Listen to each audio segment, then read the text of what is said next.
자, 2분 뒤에 시작하겠습니다.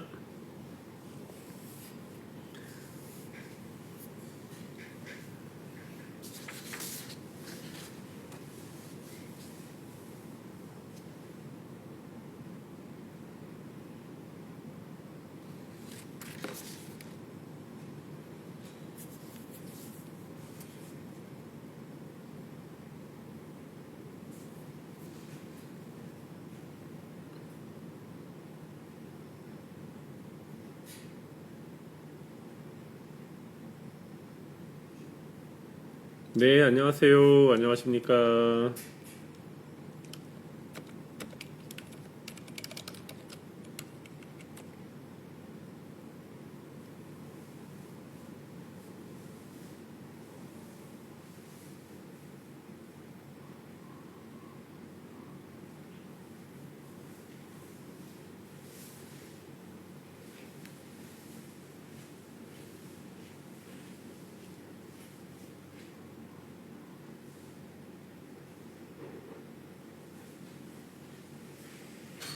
네, 7시 정각이 됐습니다. 오랜만에 인사드립니다. 라이브 방송 제가 이게 얼마만에 하는 건가요?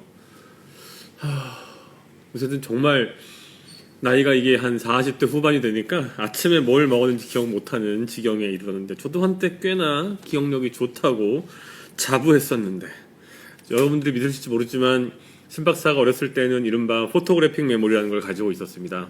그래서 책을 보면 책을 쭉 읽지 않고 이렇게 눈을 깜빡하면 책 한 장에 있는 내용을 다 보고 그랬었거든요. 네, 그런 때가 있기도 했어요. 지금은 그 책을 봤는지 안 봤는지도 기억이 나지 않습니다. 네. 자, 오늘은 앵무새를 넘어서 조류, 새라고 하는 동물을 다른 동물로부터 구분하는 가장 중요한 요소 중에 하나인 깃털에 대해서 알아보도록 하겠습니다. 네, 안녕하세요. 레몬마치님. 자, 일단 깃털이 뭔가요? 아니, 뭐 그런 뻔한 얘기를 질문하고 그러세요. 깃털이 뭔지 모르는 사람이 어딨어요. 깃털은 왜 그거 있잖아요. 우리가 다운 재킷을 입을 때 그 다운 재킷 안에 들어있는 충전재. 네, 맞습니다. 그게 바로 깃털입니다. 그럼 깃털을 좀 더 학문적으로, 과학적으로, 학술적으로 정의하면 뭐가 될까요? 네, 오늘은 깃털이 무엇인지에 대해서 알아보는 시간을 가질 거고요. 여러분들이 저와 함께 오늘 1시간 동안 이런저런 깃털에 대한 비밀들을 파헤치다 보면 여러분들이 마지막에 깃털에 대해서 누구나 쉽게 제대로 정의하실 수 있을 겁니다. 자, 첫 번째, 우리가 깃털에 대해서 알아보는 과정에 있어서 가장 중요한 것이 뭘까요? 하면 역시 우리는 전문가 집단이 되고자 하는 분들이니까 깃털의 해부학적 구조에 대해서 알아보는 시간을 갖도록 하겠습니다. 자, 지금 여러분이 보고 계신 것이 뭡니까? 이른바 깃털이에요. 네, 그림으로 그려졌지만 네, 깃털 맞습니다. 이 깃털은 그 중에서도 수많은 깃털 중에서도 날개깃인데요. 이 깃털은 어떻게 되어 있습니까? 깃털의 가장 아래쪽, 이른바 깃촉이라고 하죠. 또는 inferior umbilicus라고도 합니다. 라틴어입니다. 그래서 여기서 신경이 있고 근육이 여기에 붙어 있고 혈관이 들어가서 깃털이 성장하도록 하고 깃털이 몸에 표피에 잘 달라붙어 있을 수 있도록 하는 이른바 깃털의 뿌리에 해당됩니다. 그리고 이 깃털의 뿌리 위쪽으로는 퀼이라고도 하고 영어로는 또는 라틴어로는 칼라무스라고 하는 딱딱한 위쪽 부분이 나옵니다. 깃털을 한번 옆에 있는 앵무새가 가지고 있는 깃털을 뽑지는 마시고요. 그럼 잘못하면 동물 학대가 돼버리니까 그 깃털 말고 떨어져 있는 깃털들 모아놓으신 게 있으실 거예요. 그 깃털 꺼내서 한번 잘 살펴보세요.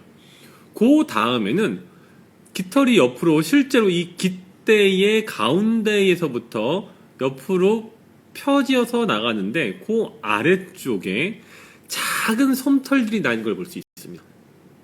그 솜털을 우리는 뭐라고 하냐? 다운 바브라고 합니다. 다우니 바브. 참고로 바브는 이 깃털이 있을 때 깃대의 양 옆으로 나와 있는 이른바 화살을 만들 때 화살의 뒤쪽에 화살이 좌우로 요동치지 않도록 또는 뭐 요닝 또는 롤링이라고 하죠. 그런 형태의 비균질적인 불균질한 운동을 하지 않도록 잡아주는 역할. 미사일 보면 그 미사일 끝에 꼬리가 있잖아요. 거기다가 과거에는 꿩이라든지 매의 깃털을 붙였었거든요. 그 부분을 우리는 뭐라고 합니까? 바브라고 합니다. 그런데 이런 바브 중에서 아래쪽에 있는 다운피더와 같은, 다운이 뭐예요? 솜털이죠. 솜털과 같은 형태로 나와 있는 것을 특별히 다우니 바브라고 부릅니다. 네. 그리고 요 옆쪽에 보면 조그만 애프터피더라고 해서 작은 깃털이 하나 붙어 있어요. 그리고 요 바브는 지금 보신 것처럼 깃털의 가운데에 있는 축을 따라서 양쪽으로 이렇게 나와요. 이건 이제 일반적인 꼬리깃이나 또는 날개깃을 기본으로 보여드리고 있습니다. 자, 조금 더 상세히 살펴보면 깃털은 생각보다 과학적이에요. 매우 과학적인데 왜 과학적인지 제가 말씀을 드릴게요. 자, 여기 보면 깃대 깃촉이 있고요. 이렇게 거기에 다우니 바브가 있고요. 아래쪽에 애프터피더라고 해서 요 깃대에 즉 이를테면 비행을 한다라고 했을 때 공기를 가르는 것과는 크게 관련이 없는 아래쪽에 있는 작은 부속깃들이 있고요. 그 다음에 이른바 진정한 비행에 사용되는 깃털의 핵심적인 부분이 나오는데요. 그 깃털의 핵심적인 부분은 이 부분을 확대해서 이렇게 살펴보면 미역하고 좀 비슷해요. 가운데 미역 줄기가 있고 그 옆에 미역이 이렇게 너블너블하게 있잖아요. 그런 식으로 되어 있는데 우리가 깃털을 그냥 이렇게 보면 마치 평면 같잖아요. 앵무새를 비롯한 조류가 비행을 하기 위해서는 날개 자체는 없습니까? 우리가 닭을 먹을 때 닭 날개 별거 없어요. 그냥 우리 팔하고 똑같아요. 실질적으로 큰 차이가 없는 방식으로 생겼는데 그걸로는 바람을 가를 수가 없죠. 그거로는 충분한 양력을 얻을 수가 없죠. 그러다 보니 깃털이라고 하는 부속물 통해서 충분한 양력을 얻게 돼요. 이를테면 앵무새를 비롯한 조류의 팔은, 즉 날개는 우리가 고무동력기를 만들 때 그 고무동력기에 있는 살이라고 보시면 돼요. 프레임이라고 보시면 돼요. 그럼 깃털은 어떤 역할을 해요? 그 고무동력기의 위에다 덮어놓은 창호지 있죠. 얇은 종이를 풀로 바른단 말이에요. 그게 바로 깃털인 거예요. 그런데 그런 창호지는 어떻습니까? 공기가 훅 불면 통하지 않아요. 내리면 천천히 떨어진단 말이에요. 근데 깃털은 그렇게 생긴 것 같지만 그것을 실제로 하나하나 쪼개보면 당장 여러분들 깃털 하나를 뜯어서 이렇게 펼쳐보세요. 그럼 어떻게 합니까? 그 옆에 지금 보시면 바브라고 하는 또 다른 작은 깃대가 있어요. 그리고 이 바브라고 하는 작은 깃대 옆에 바뷸이라고 하는 또 다른 작은 털과 같은 것들이 미세하게 나 있어요. 그리고 더 들어가서 이 바뷸의 옆에는 후클렛이라고 하는, 후클렛이 뭐예요? 후크가 고리라는 뜻이죠. 그럼 LET가 붙으면 축소형 어미가 돼요. 우리가 보통 패럴렛이라고 했을 때 패럴렛은 작은 패럿이라는 뜻이에요. LET가 붙어서 패럿의 축소형.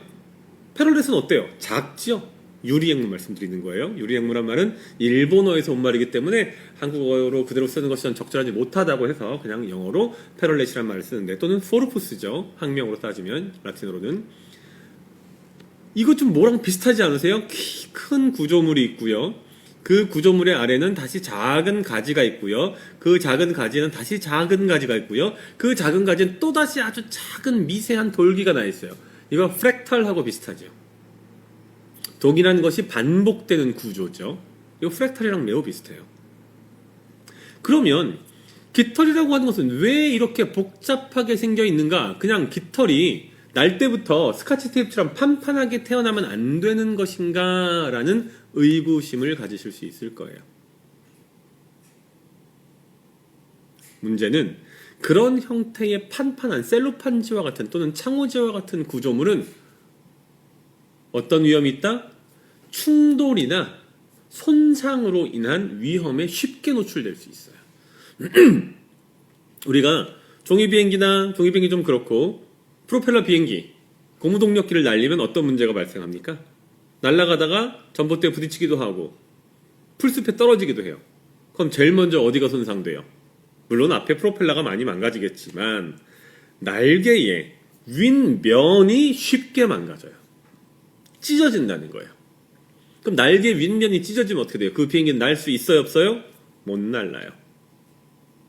근데 조류는 그 특성상 자신의 몸을 숨겨야 하는 상황들이 많이 있고, 그런 상황에서 덤불과 같은 또는 나뭇잎 속, 나무 가지 속으로 몸을 숨기는 상황들이 흔히 벌어져요. 그런데 만약에 비행을 위해서 만들어진 날개가 하나의 판으로 돼 있어요. 그럼 그 판이 찢어지거나 구멍이 뚫리면 날 수 있습니까, 없습니까? 못 날아요. 날 방법이 없다는 거죠. 따라서 조류는 진화 과정에서 공기를 충분히 효율적으로 지지할 때 자신의 체중을 공기 위에 지지해서 활공을 하던 아니면 비행을 하되 어떤 손상이 있더라도 쉽게 그것으로부터 회복할 수 있도록, 복구할 수 있도록 서로 고리로 연결되어 있는 독특한 망형의 망사와 같은 또는 네트와 같은 구조물로 깃털을 만들어낸 거예요. 이해가 되십니까? 그래서 지금 보시면 이 후클렛이라고 하는 것이 각각의 깃털과 깃털을 서로 연결하여서 꼬아 넣는 겁니다. 네, 맞습니다. 네, 공기역학적으로 진화한 거죠. 그리고 재미있는 것은 비행우 같은 경우에는 비행우의 앞쪽과 비행우의 뒤쪽의 길이가 서로 달라요. 모든 깃털들, 온몸에 다양한 깃털들이 있는데 지금은 비행우, 비행깃을 중심으로 보여드리고 있지만 각각의 깃털들이 생긴 방식이 모두 달라요. 네. 이를테면 우리가 매 같은 경우에, 물론 다른 새들도 마찬가지입니다만은 사냥할 때 주로 사용하죠, 매를. 그럼 사냥에 사용되는 매의 깃털이 빠지거나 부러진 경우에 우리는 어떻게 합니까?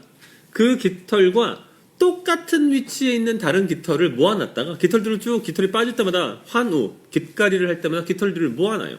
그래서 모아놨던 그 깃털들을 가지고 어떻게 합니까? 특정한 깃털이 부러지면 거기에다가 다시 본드를 붙여서 박아놓을 수도 있어요.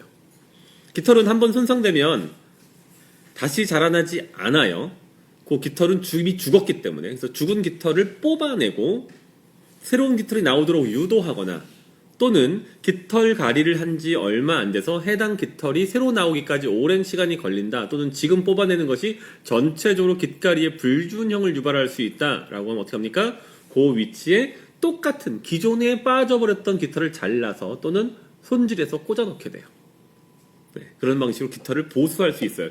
우리가 마치 이가 깨지거나 이가 부러지거나 이가 빠지면 거기다가 임플란트를 박던지 또는 인레이나 뭐 기타 등등 여러 가지 방식으로 이를 보수하지 않습니까? 그런 방식으로 깃털에 대한 치료를 할 수도 있다 라는 말씀을 드립니다. 사실 깃털과 관련해서는 엄청나게 할 이야기가 많아요. 깃털 하나만 가지고도 400~500페이지짜리 대중과학서들이 두세 권 존재할 정도로. 네, 그래서 깃털 얘기만 하자라고 하면 한 10시간쯤 하면 깃털 얘기가 대충 끝날 거예요. 우리가 그렇게까지 깃털 얘기만 하면 여러분들이 힘들어 하시니까 오늘은 깃털과 관련한 주요한 핵심적인 내용만 언급하고 있습니다. 자, 그럼 깃털은 어떻게 자라나는가를 좀 볼 필요가 있겠죠? 앵무새를 많이 길러보신 분들은 여러 번 경험하셨을 거라고 믿어요. 자, 지금 1번부터 6번까지의 단계가 있습니다. 1번부터 6번까지의 단계가 있어요. 자, 제일 처음에 깃털은 깃털의 안쪽, 일종의 모낭이죠. 깃털은 우낭이라고 부릅니다. 깃털 우자를 써서 우낭이라고 부릅니다. 모낭과 같아요. 실질적으로 해부학적 역할은 같습니다. 그래서 이 우낭의 아래쪽에서 깃털을 만들어내서 죽순이 올라온 것하고 거의 비슷해요. 뾰족하게 튀어나옵니다. 그리고 얘가 점점 더 자라요. 처음에는 마치 무슨 뾰루지 난 것 같아요, 흰색. 점점 자라서 이쑤시개 끝 같은 것이 올라옵니다. 이때 우리는 보통 일반적으로 한국어로 뭐라고 부릅니까? 가시깃이라는 표현을 많이 쓰지요. 네. 그리고 조금 더 잘하게 되면 요 가시깃이라고 불리는 것 안에 있는 그 안에 숨어있던 깃털이 빼꼼히 머리를 내밀게 돼요. 영어로는 핀 피더라고 합니다. 핀 피더. 빼꼼히 머리를 내밀어요. 그러면서 어떻게 합니까? 빨대처럼 요 가시깃 안쪽에 어떤 내용물이 들어있는 건데 이 실제 깃털의 바깥쪽에 있는 스트로우와 같은 형태의 케라틴 조직이 말라서 조금씩 떨어져 나갑니다. 띵띵띵띵띵띵띵띵 떨어지다가 마지막에 어떻게 합니까? 다 떨어져 나가고 온전한 깃털이 되고 그 과정에서 마치 잎사귀가 펴지듯이 깃털이 이렇게 펴지게 돼요. 네. 이게 일반적인 깃털, 꼬리깃이나 날개깃과 같은 큰 깃털들의 성장 방식이에요. 물론 다운피더와 같은 솜털과 같은 것들도 거의 비슷한 방식을 써요. 다만 훨씬 빨리 깃이 펴지게 되고 펴진 깃의 형태가 다를 뿐이죠. 자, 그러면 이제 궁금해지실 거예요. 아니, 사람은 깃털이 왜 없는 거야? 우리도 깃털이 좀 있으면 안 될까? 이카루스의 날개, 뭐 오래된 얘기죠. 네, 그리스 신화에 나옵니다. 저희 때는 그리스 신화라고 안 하고 히랍 신화라고 했는데 어렸을 때 그 이제 히랍이 그리스를 한자어로 쓴 말이란 말이에요. 뭔지 모르. 히랍이 도대체 무슨 말이야? 네. 나중에 알고 보니 커서 알고 보니 히랍이 그리스더라고요. 하여튼 그러면 이 깃털이라고 하는 것은 특별히 조류에서 진화했는데 물론 최근 수십 년간의 연구에 따르면 조류에서 처음 시작된 것은 아니고 공룡에서 일부 공룡에서 시작되었고 그 공룡이 조류로 변화한 것이지만 결국 일부 공룡과 조류 사이에 아주 강한 유전적 진화적 연결고리가 있고 실제로 깃털의 초기 단계는 어디서 왔다? 네, 공룡에서 왔는데 그럼 이 깃털이라고 하는 것이 어떻게 진화했는가? 왜 진화했는지에 대해서는 정말 많은 이야기가 있어요. 정답은 몰라요. 근데 어떻게 진화했는지에 대해서는 어느 정도 정리가 돼 있어요. 그래서 과학적으로 충분히 확인이 된 어떻게 진화했는지 알아보는 시간 갖도록 하겠습니다. 아, 오늘도 긁어드렸군요. 네. 안동별공님이 네. 깃털이 새로 좀 나고 있나요? 네.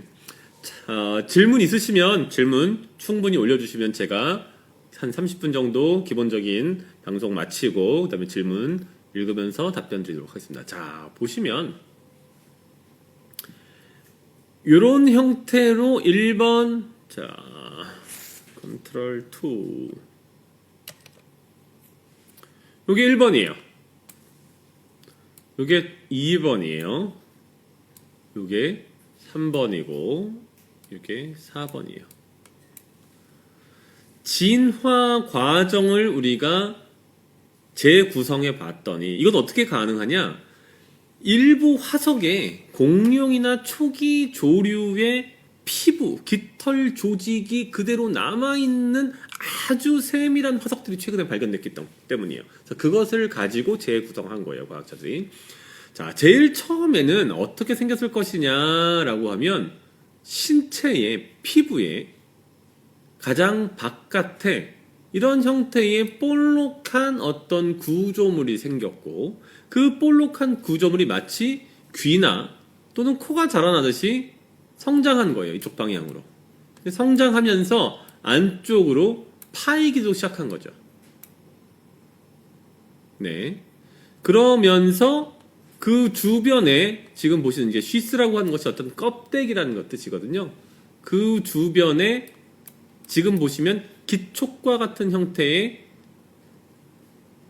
조직들이 생겨났고 지금 이 원시적인 깃대를 둘러싸고 있는 구멍은 더 깊어져서 현재의 오낭과 같은 방식으로 발전하였고 최종적으로 지금 보시는 것처럼 바브라고 하는 것이 생겨났다라고 과학자들은 추정하고 있습니다. 형태론적으로 봤을 때는 이건 이제 형성적인 측면에서 어떻게 깃털이 형성되었는지에 대한 얘기고, 깃털의 진화, 깃털의 형태적 측면이 어떻게 진화했느냐를 따지고 보면 처음에는 그냥 지금 보시는 것처럼 이렇게 삐쭉 튀어나온 형태였어요. 그런데 삐쭉 튀어나온 것이 나중에는 어떻게 됩니까? 바브만 있는 지금 솜털과 같은 형태로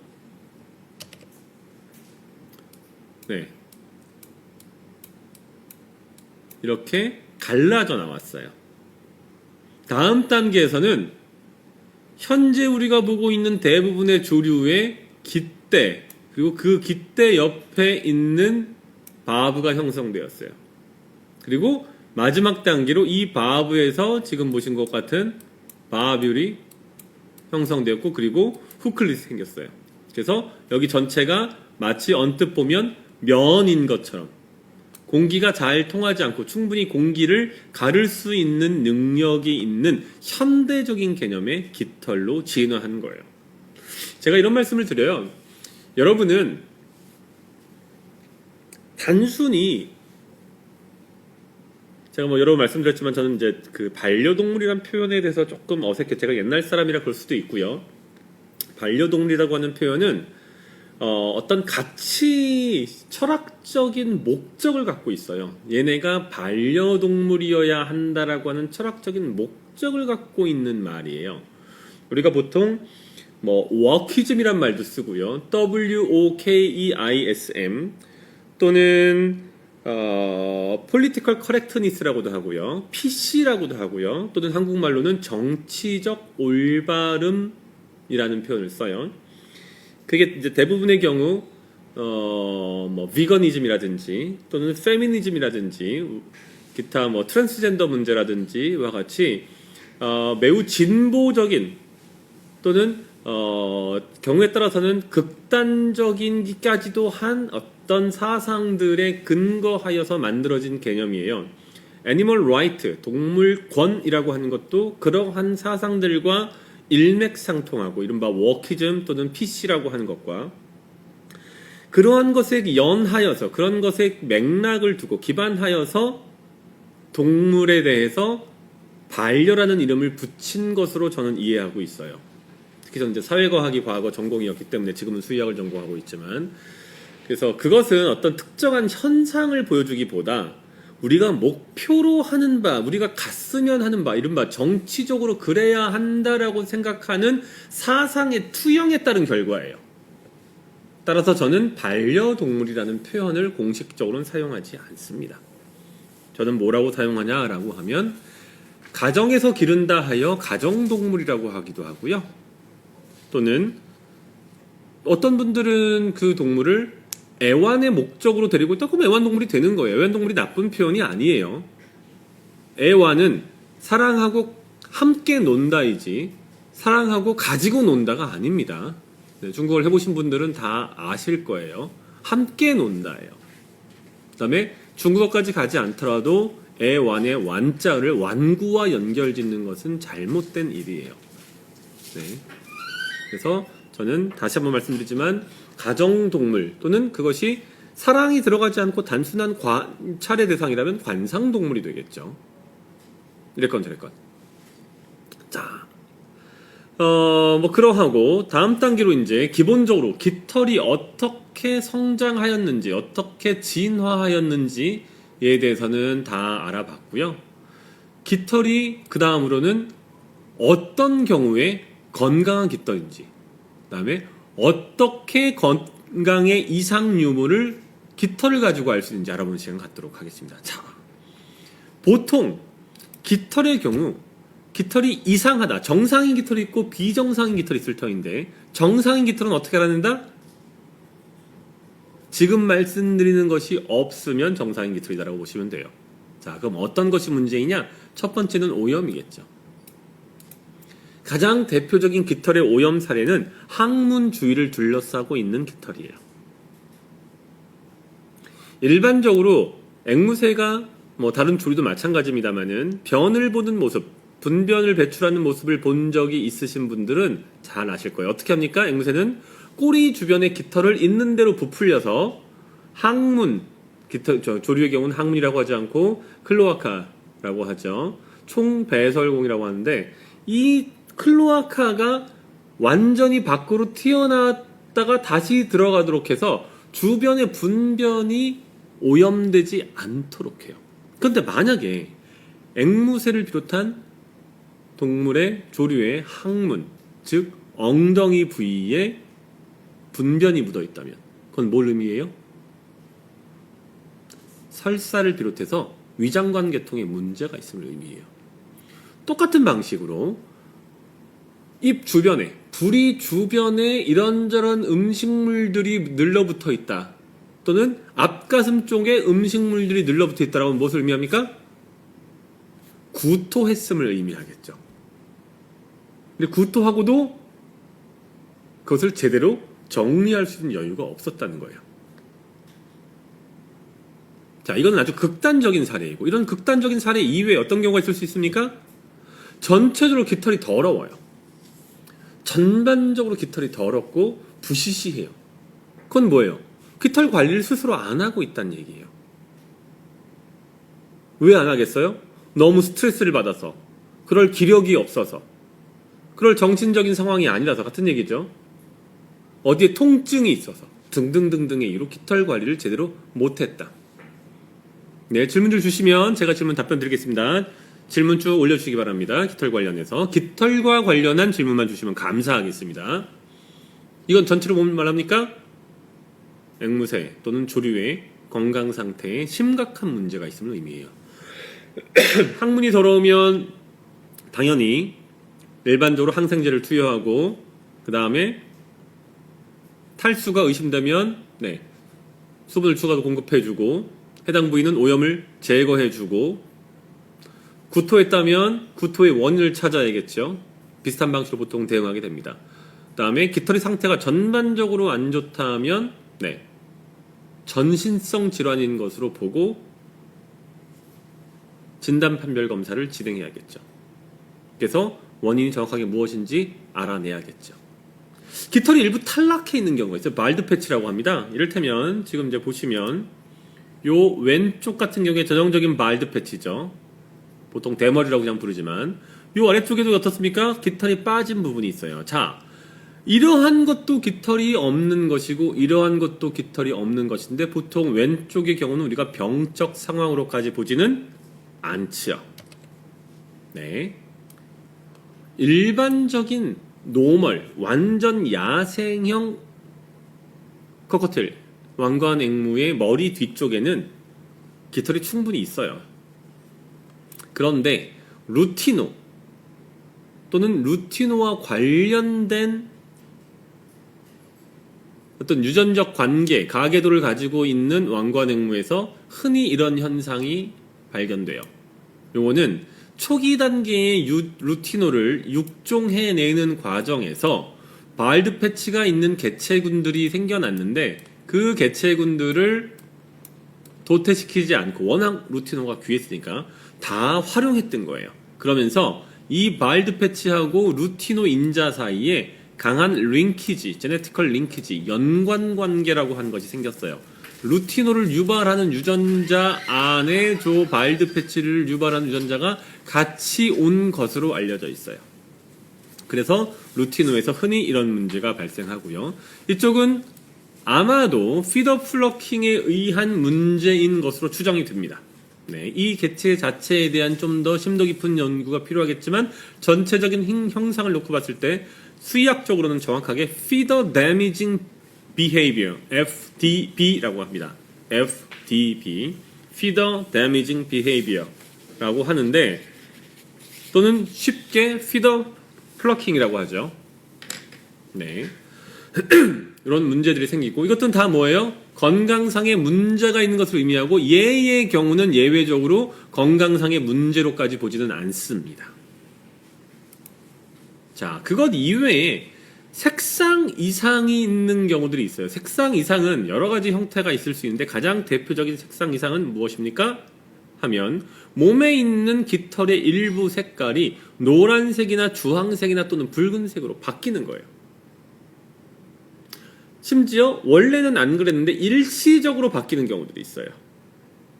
원래 태어날 때는 다 초록색이었는데 한 2, 3년 돼서 깃털 가리를 했는데 갑자기 빨간색 깃털이 나오는 경우도 있어요. 그런 경우는 일반적으로 수의학 쪽에서 또는 브리더들이 통상 이야기하기를 뭐라고 얘기합니까? 간의 건강 상태에 문제가 있어서 발생한다고 봅니다. 네. 다음으로 비슷하지만 약간 다른 것은 무엇이냐? 스트레스 바라는 개념이 있어요. 스트레스 바는 스트레스, 성장 과정에서의 어떤 건강상의 문제나 또는 영양학적인 측면에서의 제약이 깃털 성장에 영향을 미쳐서 지금 보신 것처럼 깃털에 이런 형태의 원래는 없는 무늬가 가로로 생기거나 또는 깃털 자체가 이런 식으로 구멍이 뻥 뚫려 있는 빵꾸가 나 있는 형태의 깃털들이 만들어지는 경우가 있어요. 스트레스 바는 다시 말씀드립니다. 색깔의 변이일 수도 있고요. 또는 형태적으로 어떤 단절이 있는 경우도 있습니다. 이 두 가지 모두 스트레스 바라고 하고요. 이런 스트레스 바는 깃털의 성장이 정상적으로 안 됐음을 의미해요. 여기에 색간의 변화가 있다는 것은 요 깃털이 자라나는 시기에 무언가 문제가 있어서 그 깃털의 성장 단계에 일시적으로 제약이 있었던 거고요. 여기 같은 경우에도 이를테면 여기에 이 레치스에서 깃대에서 바브가 생겨나야 되는데 바브가 불균질하게 나온 거예요. 양쪽이 동일하게 딱딱딱딱 나와야 되는 어느 하나 이가 빠져버린 거죠. 이런 경우에 스트레스 라인이라고 하고요. 요거는 이게 심각한 문제가 되지 않고 더 이상 그 문제가 없이 사라졌다라고 하면 오케이, 큰 문제 없는 걸로 봅니다. 네. 과거에 특정 시점에 깃털이 자라날 때 문제가 있었던 것을 의미합니다. 자, 네. 저기 플라이 미스터 레터스님 말씀 주시면 제가 이따가 말씀드릴게요. 답변. 질문 계속 올려주세요. 자, 기본적으로 제 얘기는 어느 정도 끝나갑니다. 자, 깃털에 대한 이야기를 계속 하고 있는데 이 깃털은 그러면 앵무새를 비롯한 조류에게 있어서 어떤 역할을 할까? 왜 중요한가?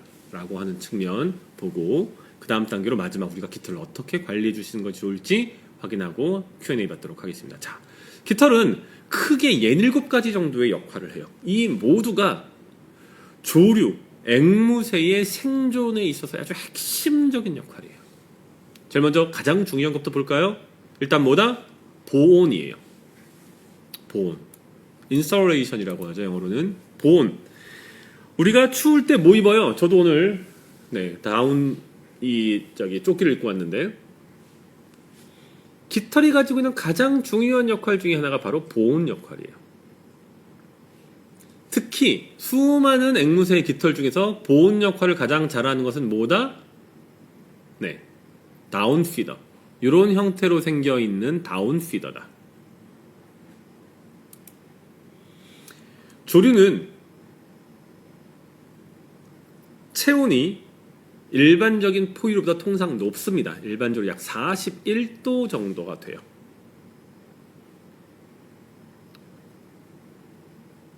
웬만한 추위에 견딜 만한 능력이 포유동물보다 높다는 것을 의미해요. 그런데 문제는 조류는 동시에 체온을 쉽게 잃을 수밖에 없는 포유류와는 다른 형태의 생활 방식을 갖고 있어요.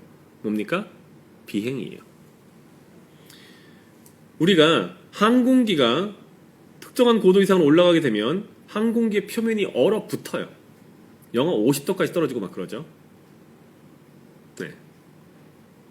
조류는 그 정도로까지 올라가진 않지만 조류 역시 꽤나 높은 고도까지 올라가고요. 동시에 빠르게 움직여요. 그럼 어떻게 됩니까? 체온을 쉽게 잃어버리죠. 그럼 체온을 잃지 않으려면 어떻게 합니까? 더 빨리 잃어버리는 것만큼 그 이상으로 많은 열을 만들어내는 게 중요하고요. 또 하나는 뭐가 중요합니까? 그렇게 만들어낸 열이 대기 중에 뺏기지 않도록 하는 것도 중요합니다. 물론 모든 조류가 하늘을 날지는 않습니다. 물속으로 다이빙하는 조류도 많습니다. 가장 대표적인 것이 펭귄입니다. 펭귄 같은 경우에는 영하 수십 도까지 떨어지는 남극 지역에 주로 서식하죠. 다는 아닙니다만. 그런 이유 때문에 인설레이션이 아주 중요하고 깃털은 비행만큼이나 인설레이션, 보온에 있어서 중요한 역할을 합니다. 보호색 역시 중요합니다. 파충류나 양서류만큼 조류는 탁월한 색깔을 가지고 있죠. 일반적인 포유류는 꿈도 못 꿀 정도로, 엄두도 못 낼 정도로 화려한 색상을 갖고 있는데, 화려한 색상만큼이나 동시에 보호색도 가지고 있어요. 조류마다 상황들이 다릅니다. 참고로 재미있는 것은 이를테면 이클레터스 같은 경우에 아주 화려한 색상을 가지고 있죠. 보통 뉴기니아라는 이름으로 잘못 불리고 있는 새입니다. 이클레터스 페러스는 아주 화려한 색상을 가지고 있는데 쉽게 적의 눈에 띌 것 같잖아요. 그렇지 않아요. 실험을 해보면 캐노피라고 해서 산림의 최상단에 걔네가 있으면 위에서 봤을 때 안 보여요. 잘. 밑에서도 거의 보이지 않아요. 그래서 화려하지만 나름대로는 남다른 보호색으로서 작용하고요. 실제로 조류 중에서 이를테면 꿩 같은 경우에, 암꿩 같은 경우에는 보호색으로 치장되어 있죠. 저희가 보기에는 좀 없어 보이지만 암꿩이 생존을 하기 위해서는 살아남는 데는 아주 탁월한 색상을 갖고 있는 거죠. 그런 역할도 해요. 당연히 비행하는 데 중요한 역할을 하고요. 또 하나, 성적 어필. 상대방을 유혹하는 데도 깃털은 매우 중요한 역할을 해요. 우리가 아는 거의 모든 동물 중에서 수컷이 가장 아름다운 동물이 무엇입니까? 라고 하면 꿩이나 다양한 열대 지역에 살고 있는 인도네시아나 또는 말레이시아 같은 곳에 살고 있는 극락조나 버드 오브 파라디스라고 하죠. 또는 공작 같은 새들을 떠올릴 거예요. 또는 그것과 유사한 새들을 떠올릴 거예요. 암컷과 수컷 사이에 현격한 컬러의 차이가 있는. 다 왜 그래요? 수컷들이 암컷을 유혹하기 위해서 그렇게 화려한 깃털로 치장한 거예요. 화려하면 화려할수록 배우자를 만날 가능성이 높아져요. 그래서 자신의 유전자를 후대에 남겨 성공할 가능성이 높아지겠죠. 성적 어필의 측면에서도 중요한 역할을 해요. 나머지 두 개는 보호라는 측면인데요. 하나는 방수예요. 아까 깃털이 공기가 통하지 못할 정도라고 말씀드렸잖아요. 깃털이 공기를 가른단 말이에요. 그럼 물은 당연히 튕겨낼 수 있겠죠. 발수 능력이 매우 뛰어나요. 저희가 지금 이제 앞쪽에 앵무새를 야외에서 기르고 있는데 비가 올 때 그냥 밖에서 비 맞아요. 안 들어와요. 왜? 사람이라면 상상할 수 없죠. 우리가 아무리 꽁꽁 싸매고 있어도 우비가 아니죠. 우이죠. 요새는 이제 KBS 같은 데서 우비라고 나오는데 우비가 요새 국립국어원에서 표준어로 적용되지는 않을 텐데 인정되지는. 하여튼 우의를 입고 있어도 안쪽에 젖어 들어가요. 어떻게든 젖어요. 군대에서 저희가 훈련할 때 판초 우의 입으면 안 입으면 못해요. 한 2시간 지나면 다 젖어진 상태예요. 조류는 어때요? 꼬박 밤을 새어도 몸이 젖지 않아요. 왜? 깃털이 발수, 물방울을 튕겨내기 때문이에요. 자맥질을 해도 깃털이 젖지 않아요. 만약에 젖어버리면 큰일 나겠죠. 날 수가 없으니까. 마지막으로 피부 자체를 보호하게 됩니다. 자, 그러면 앵무새에게 이렇게 깃털이 중요하다는 사실을 깨달았는데 우리는 앵무새의 깃털을 어떻게 관리하면 좋을까요? 라고 질문이 나올 수밖에 없겠죠. 이제 위쪽에서 질문을 많이 주신 걸로 알고 있는데 자, 제가 한 5분 정도 더 떠들고 여러분들 질문에 대한 답변 드리고 오늘 라이브 방송 마치도록 하겠습니다. 자, 제일 중요한 것은 뭐다? 샤워 그리고 적절한 수준의 습도를 유지하는 거다. 샤워는 일반적으로 봄, 여름, 가을 따뜻한 날 정도라면 하루에 한 2번 정도. 스스로 목욕을 하는 종이라면 관계가 없지만 스스로 목욕을 하지 않는 종이라면 스프레이를 이용해서 아주 차가운 물만 아니라면 신선한 물, 선선한 물, 미온수 또는 약간 따뜻한 물까지. 그리고 실내라면 어쩔 수가 없지만 실내란 전제하에 대부분이 실내에서 기르실 테니까요. 습도는 가급적이면 45%에서 65% 사이, 40에서 60% 사이. 너무 습하지도 않고 너무 건조하지도 않게. 우리가 너무 습하면 어떻게 돼요? 머리카락이 축 처지죠? 너무 건조하면 머리카락이 막 말려 올라가죠? 정전기만 길고. 같은 상황이라고 보시면 돼요. 동시에 햇빛을 쬐는 게 큰 도움이 되지만 UV가 너무 과하게 하루 종일 쨍쨍 내리쬐는 곳에 새를 놔둬서는 된다 안 된다? 새도 당연히 일사병에 걸리고 체온이 높아지고 동시에 깃털이 쉽게 닳아버립니다. 저희가 플라스틱 판 같은 것들을 비닐봉지 같은 것을 밖에 놔두고 햇빛을 그대로 쬐면 어떻게 돼요? 바스라지죠. 똑같습니다. 깃털이라고 하는 것은 단백질로 만들어져 있어요. 단백질이에요. 우리의 손톱과 비슷한 성분이에요. 그럼 이런 단백질이 장기간에 걸쳐 노출되면 어떻게 되겠습니까? 바스라지겠죠. 분자 구조가 깨져버리는 거예요. 햇빛에 의해서. 다음으로 행동풍부와 행동풍부와는 박사님 정신건강과 관련되는 거지 깃털이랑 무슨 관련이 있어요? 에이, 중요합니다. 왜? 정신건강에 문제가 생긴 앵무새가 할 수 있는 가장 큰 문제, 깃털을 부수는 행동이거든요. 이른바 Feeder Destructive Feeder Damaging Behavior, FDB. 너무 작은 새장도 문제가 돼요. 너무 작은 새장은 행동 풍부화적인 측면에서도 문제가 됐지만 날갯짓을 하거나 또는 움직일 때 날개의 끝이나 꼬리가 창살에 닿아서 부러지도록 만들어요. 망가지도록 만들어요. 여러분들이 흔히 하는 잘못 중에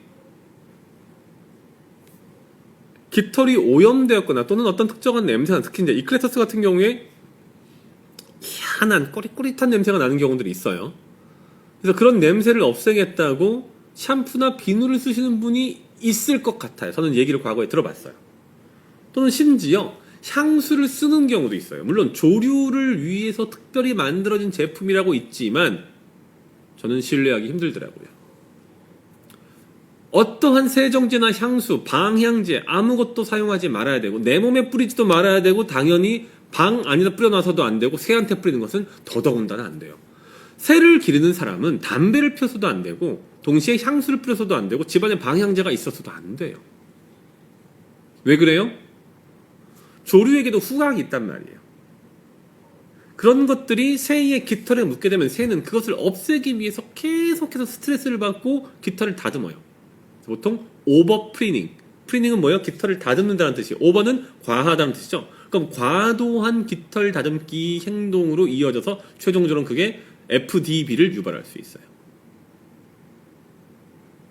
지금 그런 제품을 혹시 사놓으신 게 있다면 저는 웬만하면 쓰지 마시라는 말씀을 드려요. 다 버리시는 게 맞다. FDA에서 승인하지 않은 다음에. 다음으로 손으로 쓰다듬는 경우들이 많이 있는데요. 쓰다듬을 때 깃털이 난 방향과 반대가 되거나 또는 쓰다듬은 이후에 깃털이 흐트러지는 경우들이 있어요.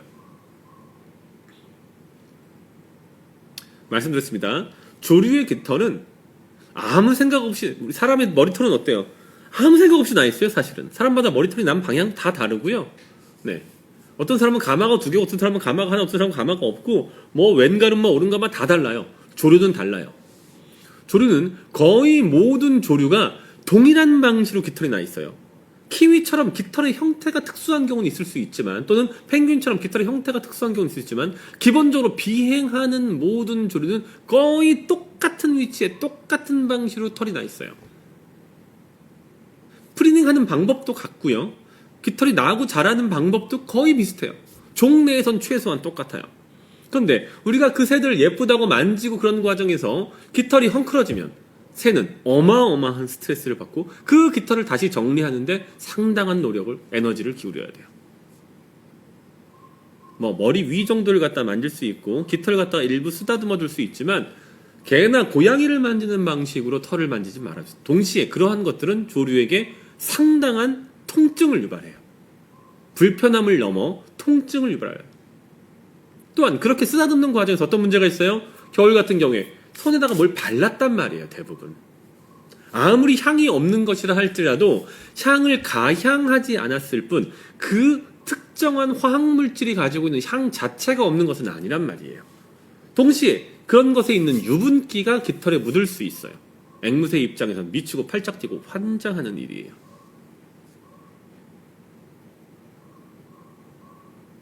마지막으로 비슷한 맥락입니다. 음식 냄새, 그 다음에 음식을 만드는 과정에서 나오는 기름, 유증기에 극히 유의하셔야 돼요. 이것은 앞쪽에 향수나 방향제와 같은 맥락. 우리가 음식을 할 때 대부분 어때요? 기름을 쓰면 그 기름은 튀겨요. 그 튀긴 기름은 나중에 삼겹살 집에서 구워 먹고 나서 가보면 어때요? 바닥이 미끌미끌하죠. 그게 왜 미끌미끌한 거예요? 기름이 튀겨서 유증기 형태로 올라갔다가 식으면서 다시 바닥을 가라앉은 거예요. 그래서 미끌미끌한 거예요. 그러면 그 기름은 바닥에만 떨어지나요? 아니에요. 방 안 전체, 집이 한 40평 되지 않는다면은 대부분의 20, 30평대 집이면 공간 전체로 퍼져나가요. 그럼 어디에 떨어져요? 앵무새의 몸에도, 앵무새 정확하게는 깃털의 그 유증기가 그대로 떨어져요. 앵무새는 고기도 안 먹었는데 미치고 팔짝 뛰고 환장하는 일이 벌어지는 거죠. 얘 입장에서는 그 기름기를 없애기 위해서 어마어마한 스트레스를 한다고 없어지겠습니까? 그 기름기가? 그럼 그런 것들이 무엇을 유발하게 돼요?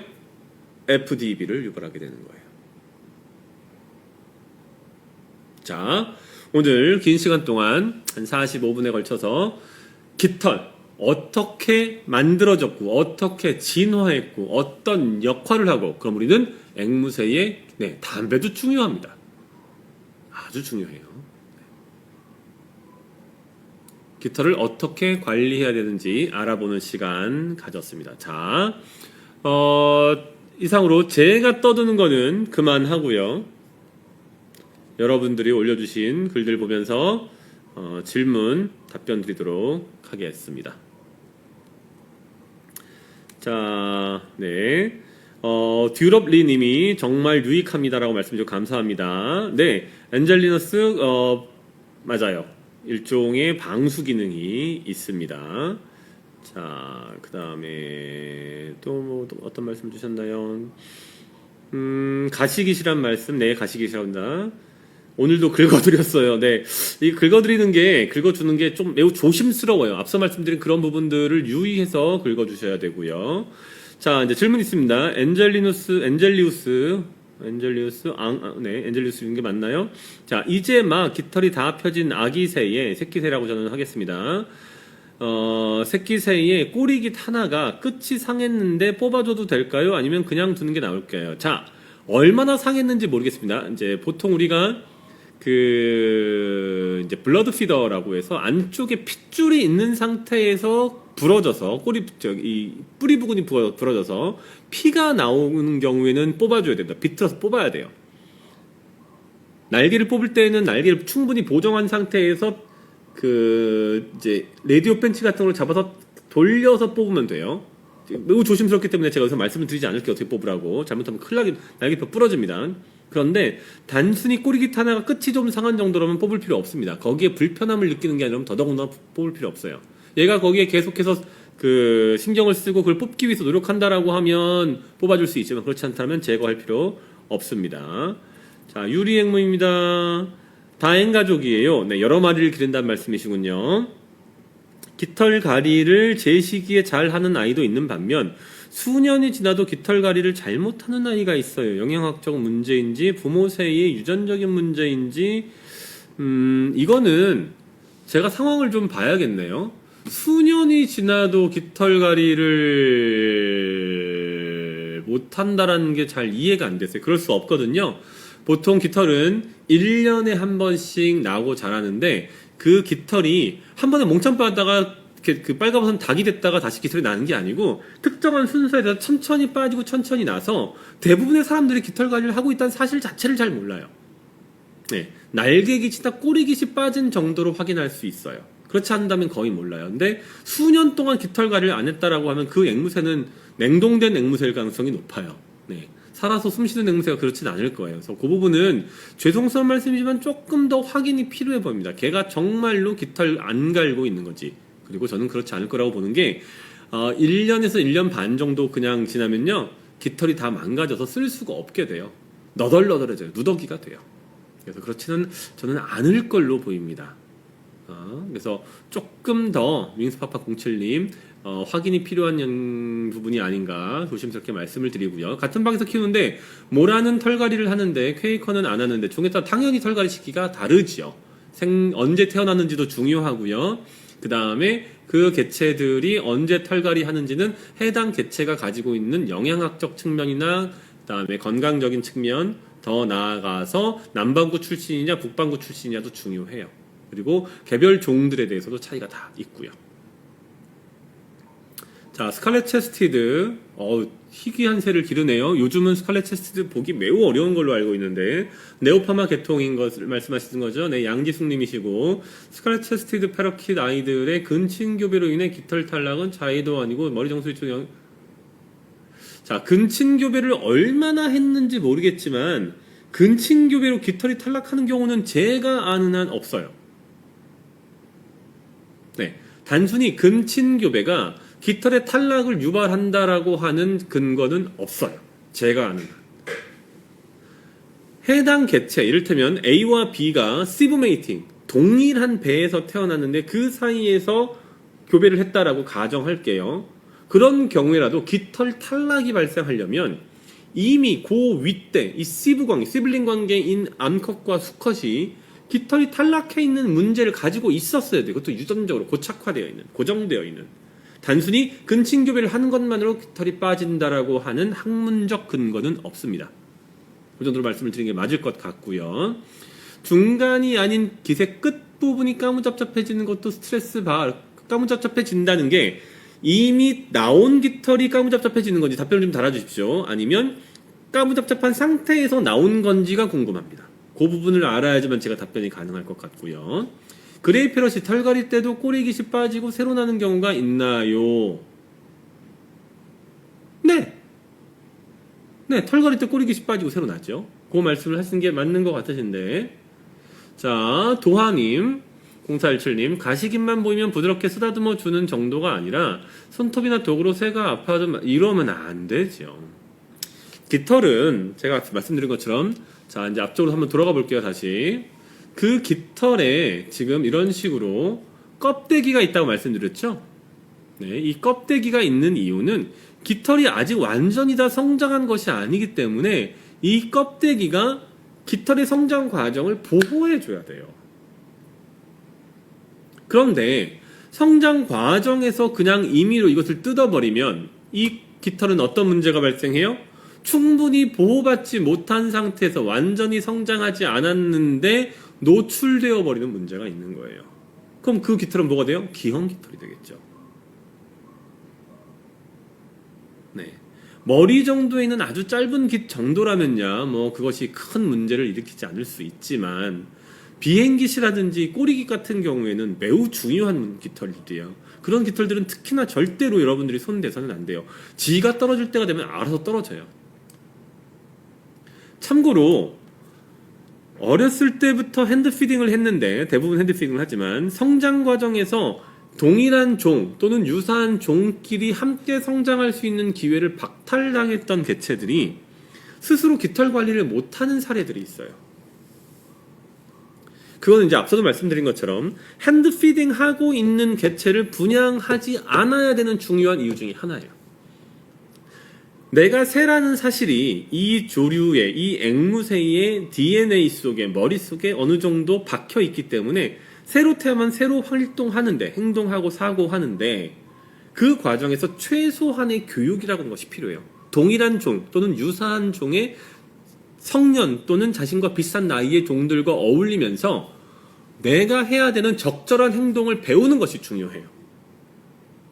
그런데 여러분들이 현재 기르고 있는 새들이 이를테면 핸드피딩을 마치지 않은 상태에서 여러분 집으로 왔다. 또는 핸드피딩을 마쳤더라도 최소한의 사회화 과정을 브리더의 품에서 보내지 못하고 밀수꾼들이 대충 밀수해서 팔아먹는 새다.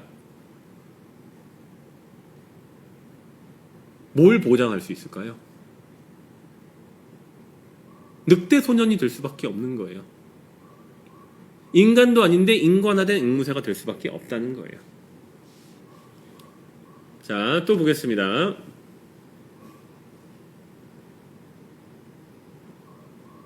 한 마리만 키우는 경우에 부리가 닿지 않는 머리 쪽에 가식이 숭숭 나오면 네.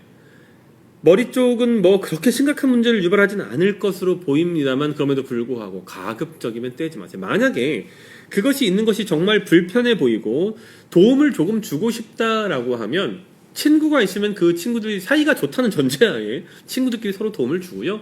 아니면 앞서 말씀드린 것처럼 샤워를 시켜주고 적당히 햇빛을 쬐지고 그러면 어떻게 돼요? 스스로 그 과정에서 떨어져 나가게 돼요. 자연스럽게. 그 다음에 깃털을 다듬는 것도 그들에게는 되게 중요한 놀이이자 일과예요.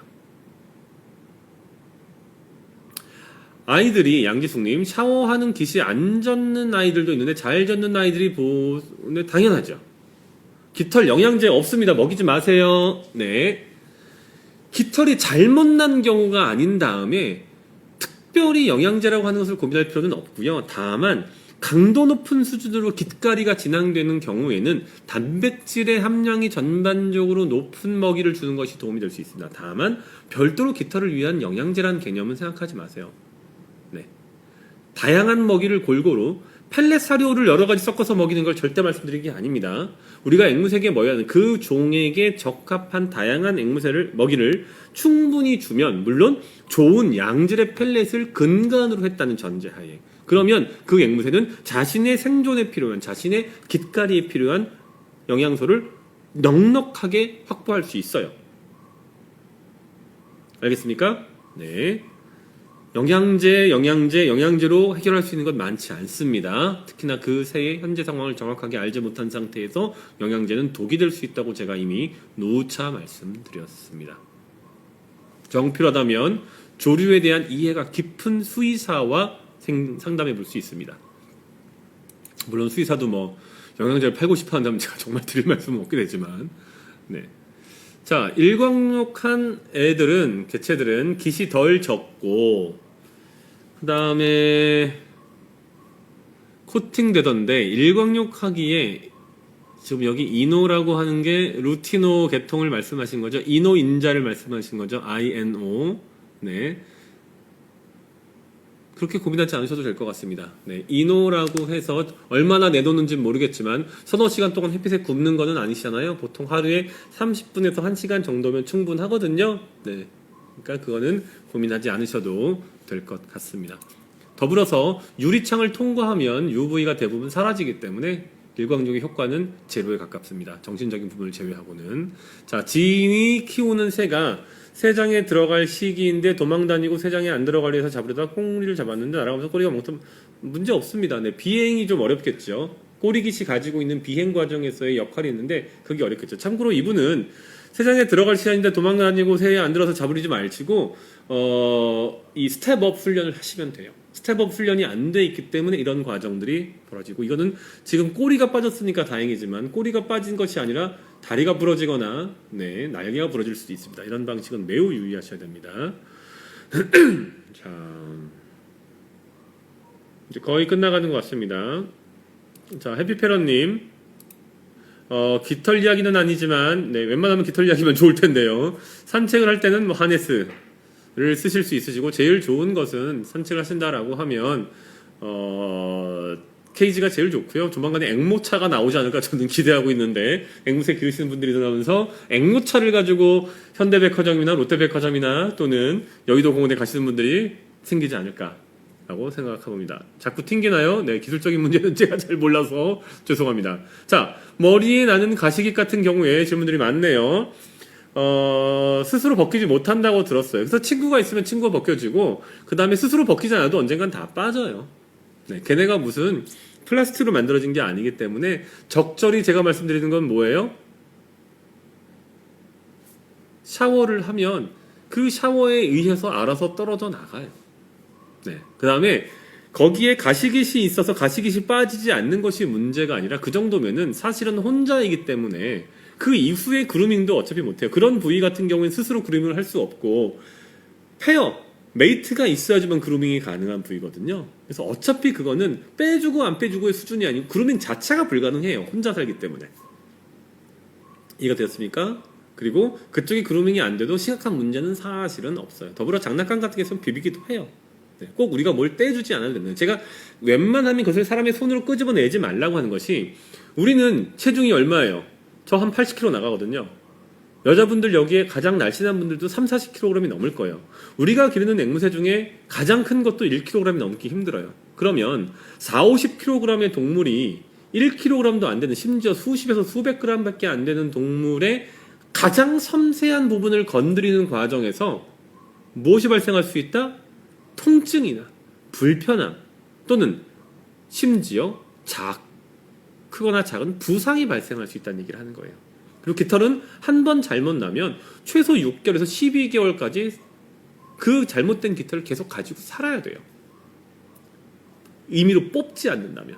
따라서 웬만하면 깃털의 성장 과정은 손대지 마시라. 더 나아가서 깃털 자체도 웬만하면 특히나 비행우 같은 경우에는 손대지 마시는 것이 좋다라고 말씀을 드리는 거예요. 깃털의 해부학적 구조에 대해서 충분히 이해한다면 어느 정도. 하지만 여러분들은 아직 그렇지 않은 분들이 더 많으실 것 같아서 말씀드립니다. 자, 아이고 일 보다가 늦으셨군요. 네, 아까 접속하셨는데, 네. 자, 깃털갈이 시즌에 머리털 조금 빠지고 전부 다 털이 빠졌는데 다시 날 수 있냐 없냐는 정말 복잡한 문제예요. 네, 대부분의 경우 빠진 털은 다시 나요. 참고로. 다만 그 시기가 언제냐가 매우 중요해요. 다음 환우를 앞두고 있냐 그렇지 않냐. 네.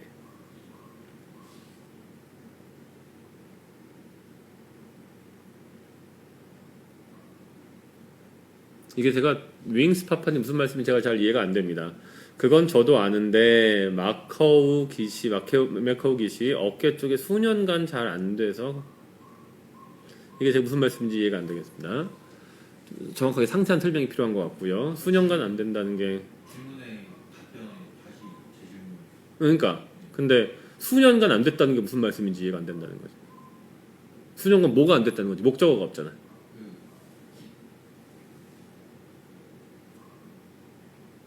그 다음에 카이큐 집사인데 카이익을 키우시는 거요. 참고로 카이큐는 카이큐라고 발음하지 않습니다.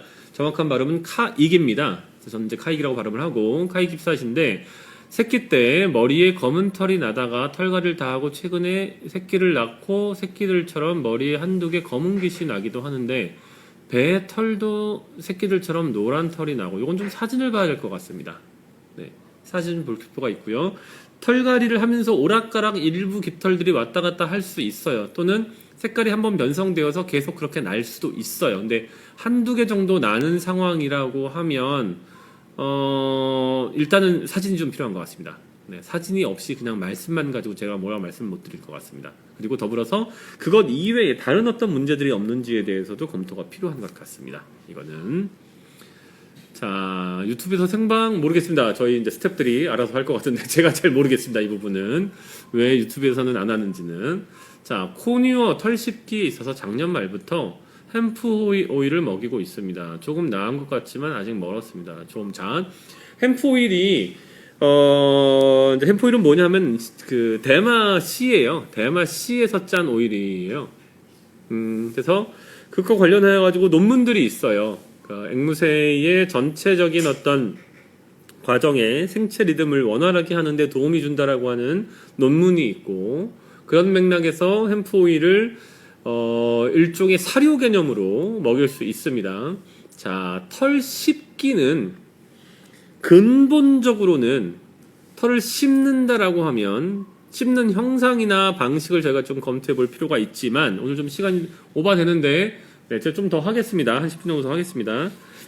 일단 사진을 가지고 그 다음에 그 이력 병력을 청취해서 언제부터 그런 문제가 발생했고 현재 상황이 어떤지를 볼 필요가 있고요. 가벼운 정도의 털 씹기라고 했을 때 목욕을 어느 정도 하시는지 더불어서 햇빛을 어떻게 쬐어주고 계신지 생활의 방식이 어떠한지 등등을 다각적으로 좀 검토할 필요가 있는 것 같습니다. 네, 최소한 아마 초기 단계일 것 같은데 그래서 요 말씀만 가지고는 제가 추가적인 조언을 드리는데 어려움이 있고요. 저희가 은 대표님 저희가 최근에 그 피더 플러킹 가지고 한번 한 적이 있지 않나요? 예, 우리가 라방으로 한번 한 적이 있는데 유튜브에서 한번 찾아보시면 거기서 제가 조금 상세히 말씀을 드리는데 이 FDB는 매우 복잡한 문제라서 1대1로 제가 최소 1시간 정도 상담이 필요합니다. 지금 라방에서 이렇게는 정말 어렵다는 부분 특히 제가 가지고 있는 정보가 지금 없기 때문에 제약이 된다는 부분 제가 말씀을 드리고요. 자, 깃털에 무슨 이제 거의 끝나가기 때문에 엄청나게 밑에 더 있네요. 제가 빨리빨리 넘어가겠습니다. 이거 계속 끌 수가 없네. 쭉 넘어가겠습니다.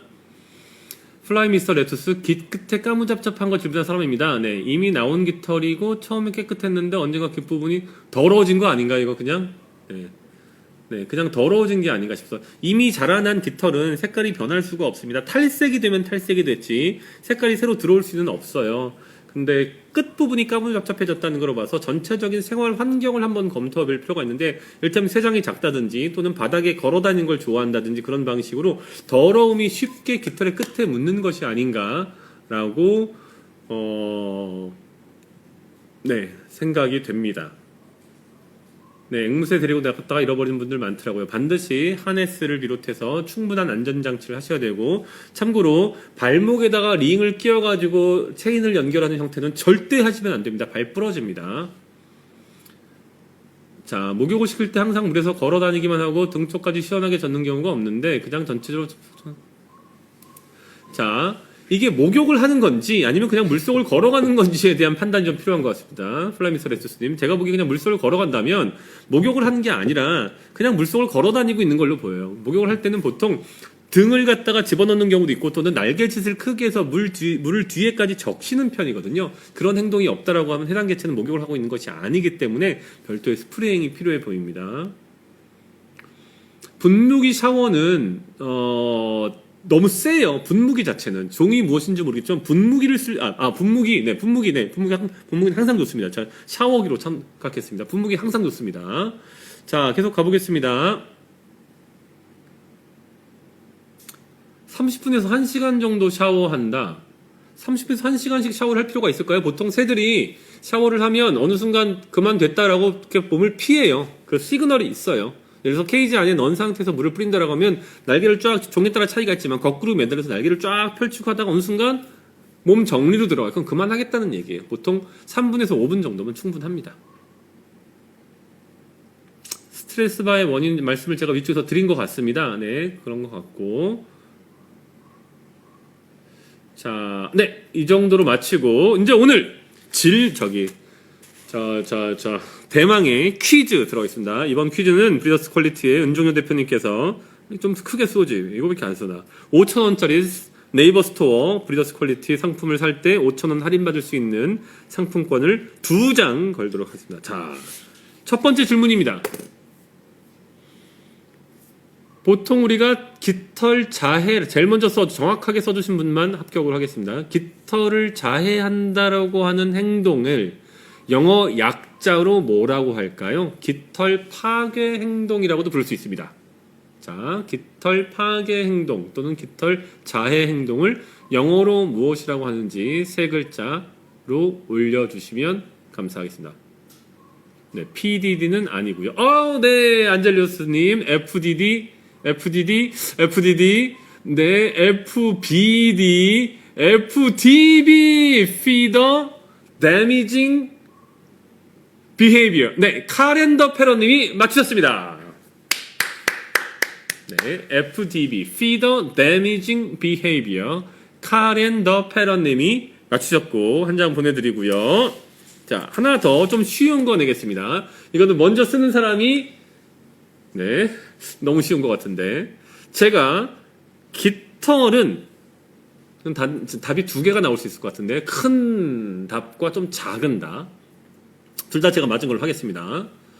깃털은 우리의 손톱과 비슷한 특정한 물질로 만들어졌다고 했습니다. 뭘까요? 깃털은 무엇으로 만들어졌을까요? 깃털의 성분. 두 가지 다. 네!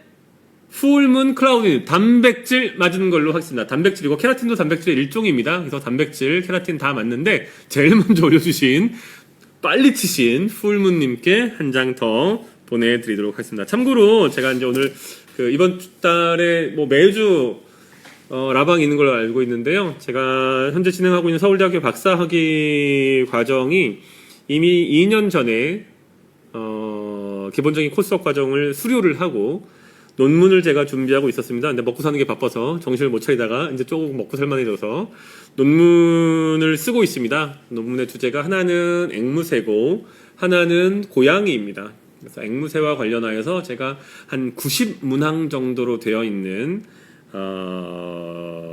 온라인 서베이를 진행하게 됩니다.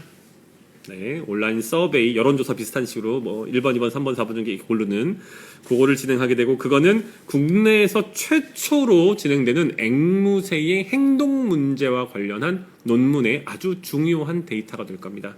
그래서 이것을 근간으로 저는 우리나라의 행동 문제가 얼마나 만연해 있는지, 행동 문제 중에서도 특히 무엇이 가장 많이 발생하는지, 더 나아가서 특정한 행동 문제가 발생하는 원인이 무엇인지까지 알아보려고 합니다.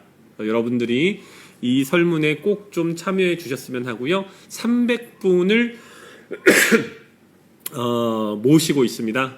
그 다음에 제가 이제 그 중에서 질문을 주신 분들, 행동 문제와 관련한 질문이 있으신 분들은 제가 별도로 논문이 다 끝난 다음에 상담도 무료로 드릴 겁니다. 그래서 여러분들 많은 참여 부탁드리고요. 아마 다음 주나 다다음 주 정도에 그 설문의 링크를 저희 브리더스 퀄리티를 통해서 공개할 예정이니 여러분들 꼭 참여하셔서 우리나라 앵무새들이 좀 더 행복하고 건강하게 살 수 있도록 도와주시기 바랍니다. 대략 한 5분에서 10분 정도면 설문을 잘 마칠 수 있을 거거든요. 그 부분 제가 잘 부탁드리겠습니다.